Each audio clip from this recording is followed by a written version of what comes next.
मग या सगळ्या याच्यामध्ये आमचं मुख्यमंत्री काय म्हणतोय का मी आता मोदी साहेबांना भेटलो, त्यांना मी बोललो आणि ते आता आम्हाला मदत देणार. अरे ते तर कायदेशीरच आहे. राज्य राष्ट्रीय आपत्ती व्यवस्थापन नियमच आहे. 2005चा नियमच आहे का आम्हाला ते द्यावंच लागतं. मोदीजींना द्यावंच लागेल तो. त्याच्यात काय तुम्ही तीर मारून आलेले आहे. म्हणजे किती तुम्हाला बनवाबनवी करायचं आहे. आणि काल पत्रकारांना त्यांना ते टाळतात. तुम्ही बघा का पत्रकार त्यांना विचारतात कर्जमाफीचं काय झालं, कर्जमाफी बिलकुल टाळतात. कर्जमाफी द्यावं लागेल तुम्हाला, पैसे नाही असं म्हणून सांगता येणार नाही. आणि त्यांनी गोष्ट याच्या अगोदर ते बोलत होते का दुष्काळ पडला आहे का, यावरनं पीक पाणी चांगलं होणार आहे, त्याच्यानं दुष्काळाची कर्जमाफीचा प्रश्नच येत नाही.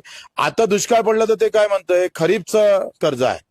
आमची राज्याची उपसमिती आहे, त्या उपसमितीनं कॅबिनेट समोर प्रस्ताव ठेवून शासन निर्णय काढायला पाहिजे. मग दुष्काळाचा शासन निर्णय का काढत नाही सरकार? त्याला काय अडचण आहे?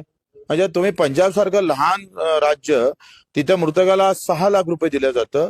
19ला 2019ला तेवढेच पैसे देत आहे आणि 25ला तेवढेच पैसे देता. 2019ला खताचे काय भाव होते, बियाणाचे काय भाव होते, तिथे त्यावेळेस मजुरीचे काय भाव होते ते सांगितलं नाही पाहिजे मुख्यमंत्र्यांना. आणि मदत म्हणतोय तुम्ही नुकसान भरपाई द्यायला पाहिजे. मदत म्हणजे धंदा थोडं करायला पाहिजे. तुम्ही एक सांगा का हा जो प्रकार आहे भरपाई म्हणजे काय, तर भरपाई पूर्ण आज एका एकरामागं 50 ते 60 हजार रुपये खर्च येतं आणि त्याच्यात तुम्ही 8,000 6,800 रुपये देत असं निघणार काय त्याच्यात? मुख्यमंत्री एवढी लबाडी तर मी कधीच पाहिली नाही. मी 20 वर्ष राजकारणात आहे, पण शेतकऱ्यासाठी एवढा आवडता हात घेणारा देशातला राज्यातला पहिला मुख्यमंत्री असेल. तुम्ही सरसकट जाहीर करायला पाहिजे हो. तुम्ही एक एक काय शेत पाहणार आहे का तुमच्याजवळ मनुष्यबळ तेवढं? एवढे तलाठी आहे, कृषी सेवक आहे?